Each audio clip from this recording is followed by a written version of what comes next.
Sir, तो treatment क्या available है इसका, अगर टाइमली पेशेंट आ जाता है तो? तो सबसे पहले मैंने आपको बताया, पेशेंट खुद अपना ट्रीटमेंट करेगा by the way of awareness, Amsler grid monitoring, Sidhi line को देखना, एक टारगेट फोकस करना घर में आफ्टर 50 इयर्स ऑफ एज।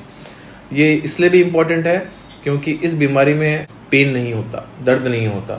तो जिस बीमारी में दर्द होता है पेशेंट डॉक्टर के पास जल्दी आता है, जो पेनलेस चीज़ होती है उसमें पेशेंट लेट करता है। तो आपको पता होना चाहिए कि ARMD पेनलेस है, इसमें बस एक ही सिम्टम होता है, central vision loss. Central vision सब कुछ है लाइफ में, आपके पढ़ने को लेके, आपको टीवी देखने के लिए, आपकी ड्राइविंग के लिए।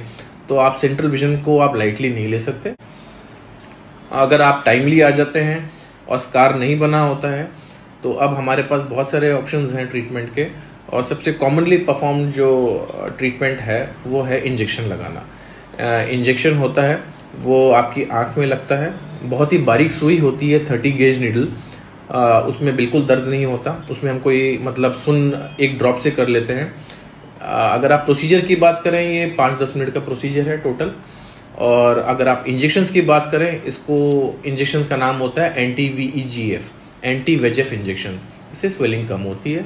मार्केट में आज की तारीख में बहुत सारे अलग अलग तरह के anti-VEGF अवेलेबल हैं, अलग अलग प्राइस रेंज में हैं, बट सारे ही anti-VEGF बहुत सेफ हैं। इनके पीछे बहुत शोध हो चुका है, बहुत सेफ हैं और बहुत इफेक्टिव हैं। बस आपको ये ध्यान रखना है कि anti-VEGF वन टाइम ट्रीटमेंट नहीं है। आप गए डॉक्टर के पास, आपके रेटिना स्पेशलिस्ट ने आपको anti-VEGF रिकमेंड किया और आप एक लगाने के बाद दोबारा नहीं गए, ऐसा नहीं होगा।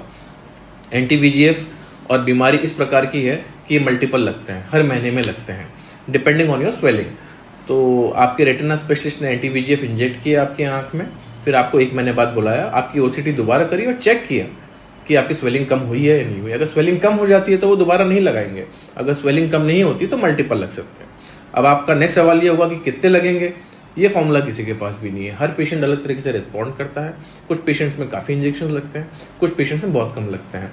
बट अगर स्वेलिंग है तो इंजेक्शन लगेंगे, अगर स्वेलिंग नहीं है तो इंजेक्शन नहीं लगेंगे।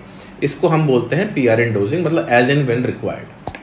सर, तो जैसे आपने कहा कि किसी पेशेंट में कम और किसी में ज़्यादा, तो इसके पीछे क्या पेशेंट के लाइफस्टाइल का कोई फैक्टर इन्वॉल्व हो सकता है? बिल्कुल, लाइफस्टाइल तो है ही। अगर आप, जैसे मैंने कहा, टोबैको नहीं छोड़ पा रहे हैं और tobacco is the main cause of your disease, मैं इंजेक्शन आपको रिकमेंड कर रहा हूँ, लगा रहा हूँ हर महीने, बट आपकी लाइफस्टाइल में कोई परिवर्तन नहीं हो रहा है, तो it is useless. Actually the treatment is useless.